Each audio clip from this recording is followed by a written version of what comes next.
se ha tomado todo el vino? ¿Quién se ha tomado todo el vino? Ya lo vas a entender.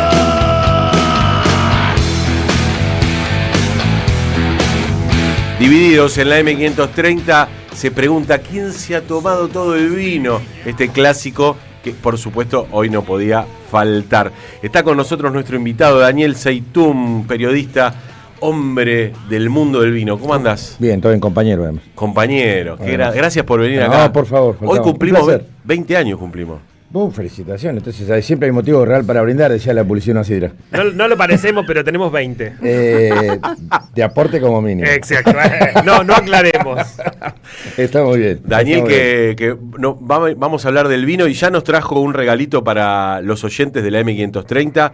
Este vino, La Puerta Alta. La Puerta Alta es un exponente de La Rioja, cerca del Valle Famatina, cerca de Chilecito, una provincia que no hace tanta cantidad de vino, pero es vino de buena calidad, que es el mismo que vamos a descorchar ahora. Este está un poquito más fresco, pero bueno. Sí, pero veo es un vino intermedio de gama media, digamos. Tiene unos meses con un leve paso por barrica, hecho por Javier Colbati, un gran amigo y enólogo. Qué impresionante. Bueno, comuníquense al 11 3200 0530, 11 3200 0530, nombre, últimos números del DNI, y va a haber un sorteo peleado. Lo tenemos que hacer público este sorteo porque se van a poner agresivos.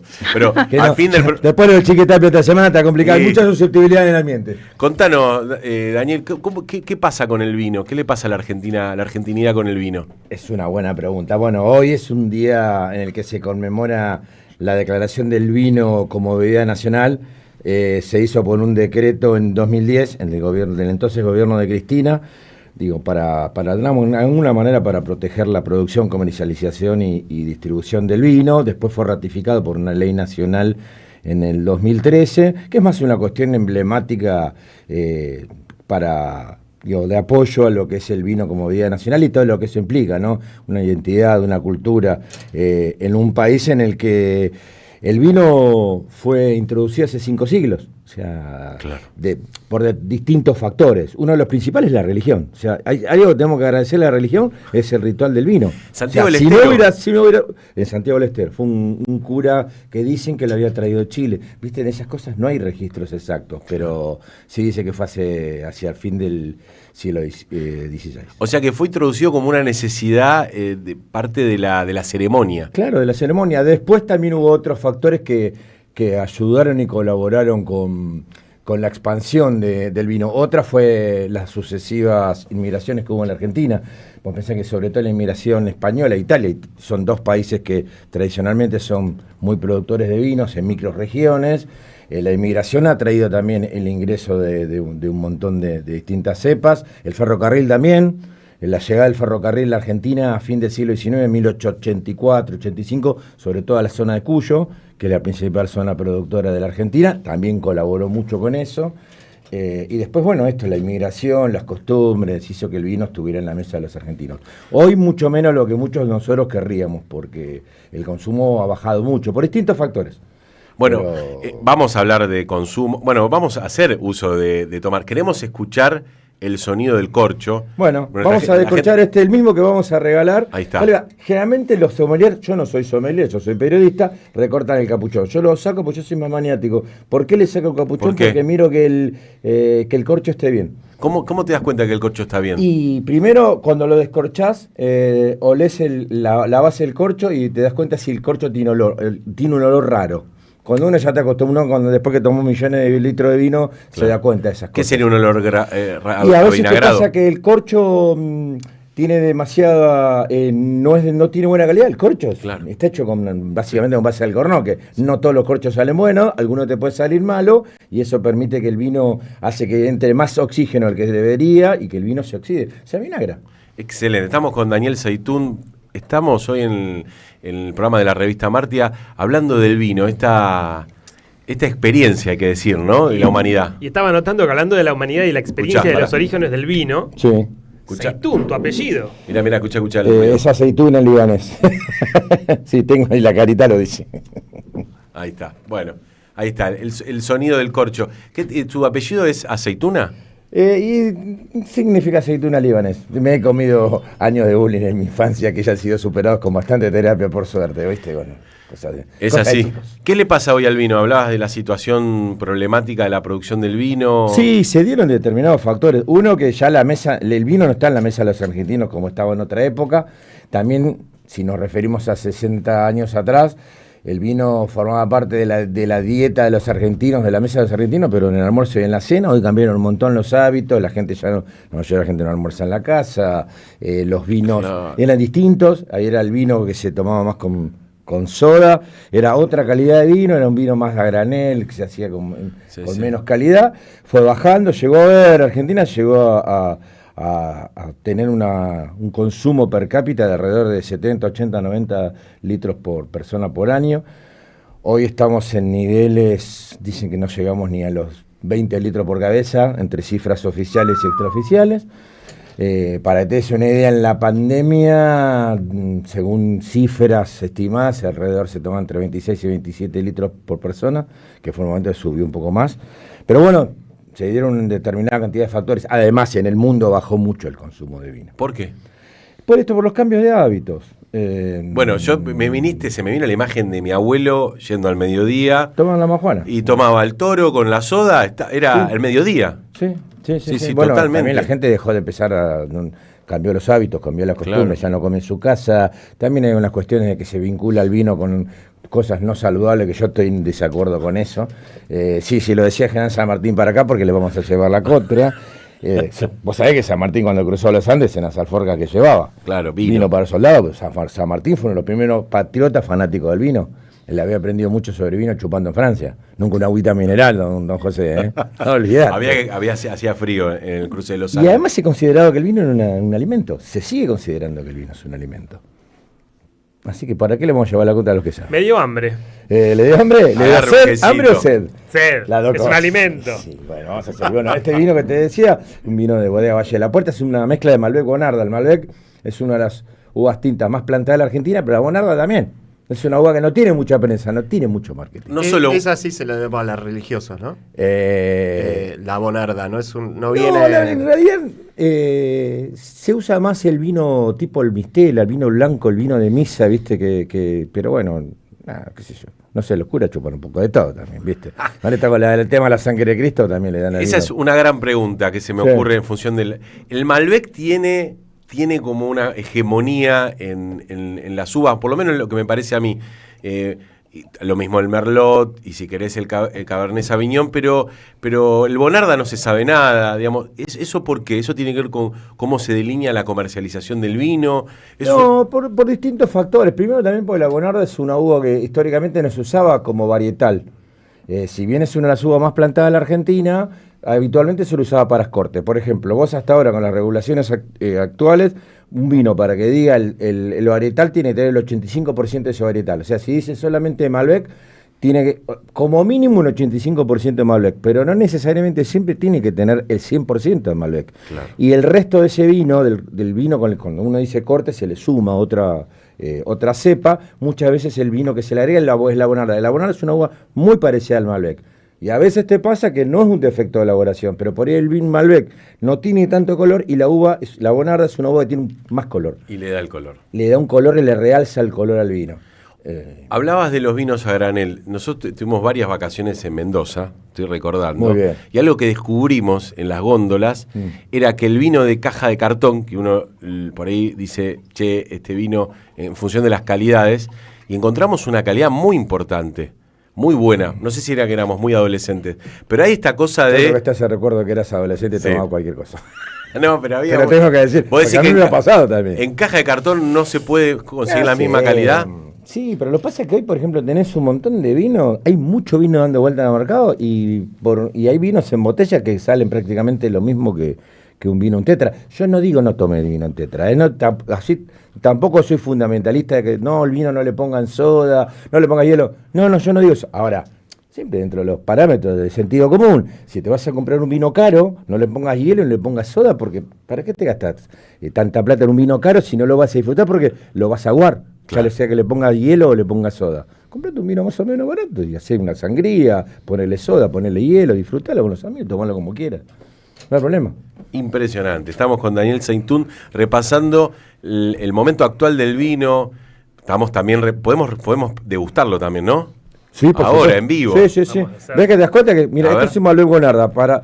Una de las primeras cosas que haces cuando haces una cata, vamos que pasamos. Dale, vamos a hacer una cata, Tomás. Pasame las Es copas. sencillo, lo primero que haces es usar los sentidos. Lo primero que tenés que hacer es la vista. Vos a primera vista te encontrás con que es un vino que mezcla de Malbec con Bonarda, tiene un color violáceo, un color oscuro, violeta oscuro. ¿Cómo te das cuenta? También lo apoyás sobre una superficie blanca o clara detrás y te das cuenta que es un vino que tiene un color intenso, no un color livianito. Si vos te servís un Pinot Noir, pones una superficie blanca atrás y pones el dedo, vos al dedo lo ves. En este caso vos al dedo no lo ves, el No dedo lo ves. brilla por su ausencia. Sí, sí. Es un vino que si bien no tiene mucho paso por madera, es un vino que tiene cuerpo. Es un vino riojano, un vino de un lugar que tiene mucho sol, eso influye también en la uva. Un viñedo que tiene mayor cantidad de días de sol durante el año también tiene una uva que está más adaptada y en general es una uva que tiene una piel un poquitito más gruesa, como pasa en el norte. Vos tomás vino del norte, hay vinos que no necesariamente tienen paso por madera. Son vinos que tienen cuerpo, pues tomás un vino de 2.000, 3.000 metros de altura. La uva, como decía él, está adaptada, lo decía él en el bloque anterior. Eso fue una propia evolución que fue teniendo la uva. Se adaptó a muchos días de sol, a muchos días de calor, y tenés una uva con más piel y eso te genera, porque en la piel están buena parte de los nutrientes cuando se hace el vino, cuando se fermenta el vino, cuando se convierte el azúcar en alcohol y ahí tenemos la bebida maravillosa que es el vino. Increíble, qué pasión el vino. Pero pará, mirás el color. Sí. ¿Y después qué haces? ¿Lo lees? Lo olés. Ya sentís qué notas tenés. Ahora está un poco más frío, al estar un poco más frío, por ahí hay unas notas medio como no las tomas en cuenta, pero el Malbec, por ejemplo, es una uva que te da esas notas frutales, tienes una nota como a flores, a violetas, algunas cosas de algunas frutas muy sencillas, no fruta madura porque no es un vino que tenga paso por madera, pero sí es un vino con mucho color. Espectacular. ¿Y después qué haces? Y después lo tomás. Lo mareás, si querés marear la copa. Una cosa cuando vos lo lees sin marearlo. Y después cuando lo mareás un poquito, el vino suelta otros olores.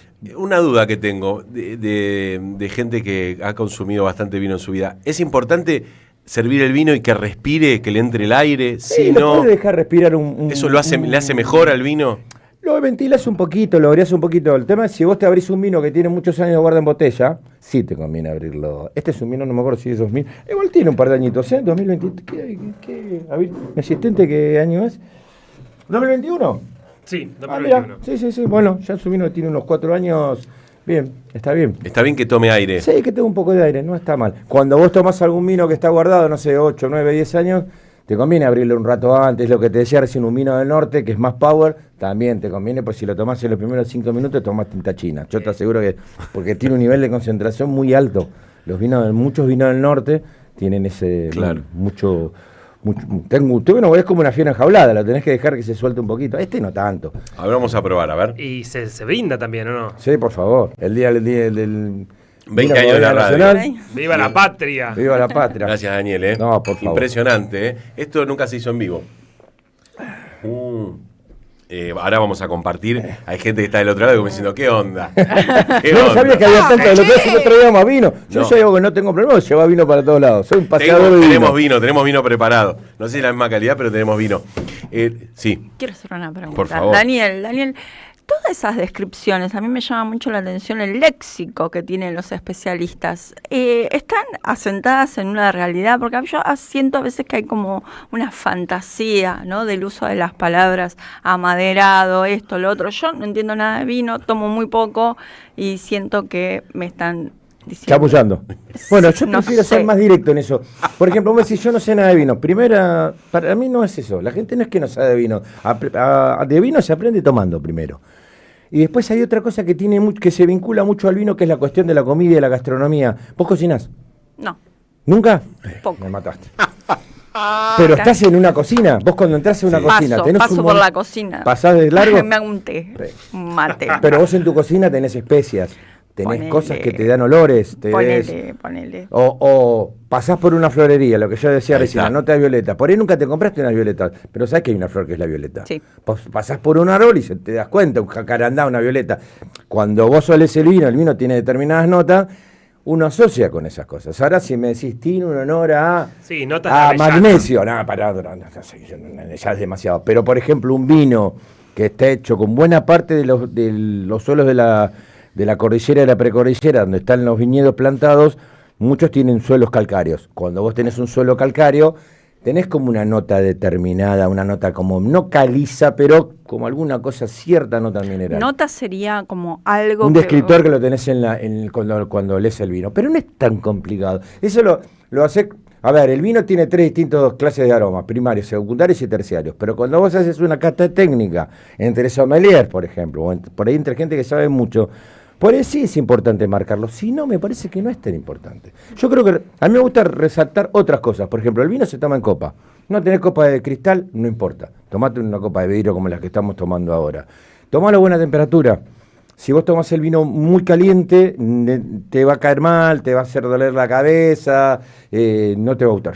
Otra cuestión que es importante, depende de tu régimen, depende de lo que vos comas, es el vino que a vos te conviene tomar. No importa qué marca. A ver, si vos te estás acostumbrado a comer comidas frugales, no comes carne, no comes guiso, no comes, y te tomás un vino con 10 años, con 5 años de paso por madera, es una patada a la mandíbula. Es una cuestión de sentido común. A mí me gusta contar eso. Pero es que para mí está muy bien la pregunta y la respuesta es la experiencia. No hay manera de...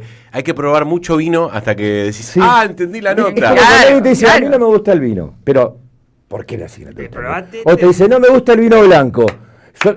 Yo soy un testigo de Jehová cuando me dicen eso. Testigo no te de Jehová, gusta, no claro. te gusta el vino blanco. ¿Cuánto fue la última vez que probaste un vino blanco? No, hace 10 años, no, en los últimos 10 años el vino blanco, un salto de calidad impresionante. ¿Qué pasa con el vino rosé? Los rosados también, antes los rosados por ahí tenían como otra cuestión, se hacían más vino dulce, el rosado, no tenía la calidad que tiene ahora, y los vinos rosados están buenísimos. Impresionante. De hecho, anoche con los muchos de fútbol, después de jugar, nos tomamos una picadita con vino rosado y Algo salió, fresquito. se voló. Cuando se le fue falte solo. uno me avisan, ¿eh? ¿Eh?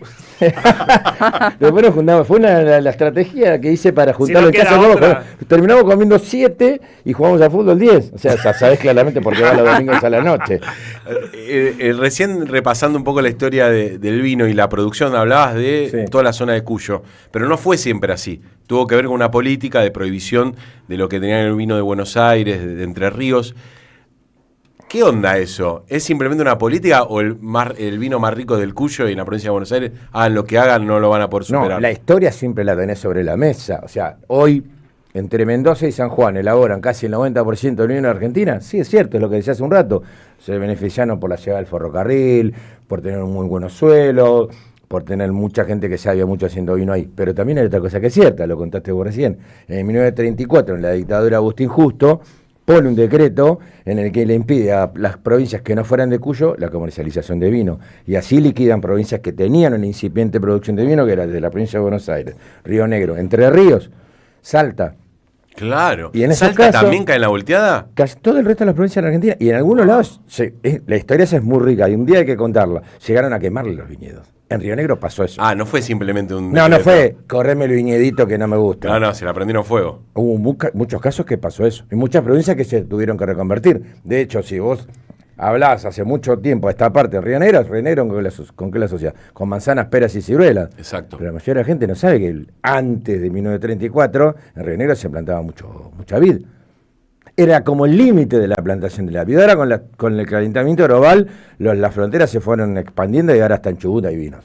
Y dicen que están por empezar a hacer vino en Santa Cruz. Zarpado. Bueno, sí, el Río Negro precisamente se nota, si uno visita esa zona, El Alto Valle es hermoso. es impresionante. O sea, es... Tenés tú una ruta de vino muy buena y lo mismo que Neuquén. Claro. En Neuquén, en Zapatilla del Chañar, tenés como una especie de polo vitivinícola. Bueno, y pensando en el dato que vos tirabas de la baja del consumo en función de los patrones que tienen hoy las sociedades, cómo se acercan a él, cuánto toman, ¿cuál es el futuro de la producción vitivinícola? ¿Cómo se expande? ¿Qué perspectivas tiene si no hay un consumo de 90 litros? No va a volver nunca ese consumo. Por eso. Lo que sí que tenés que lograr es que se sostenga desde distintos lugares. Yo creo que la decisión esta de declarar el vino como bebida nacional empuja. Esa es una. Otra, sostener los estándares de calidad. Y después yo creo que hoy hay otra cuestión importante que es la comunicación del mundo del vino. Lo que decía ella hace un rato tiene que ver con eso. Si a vos muchos convirtieron el vino en una vida exclusiva.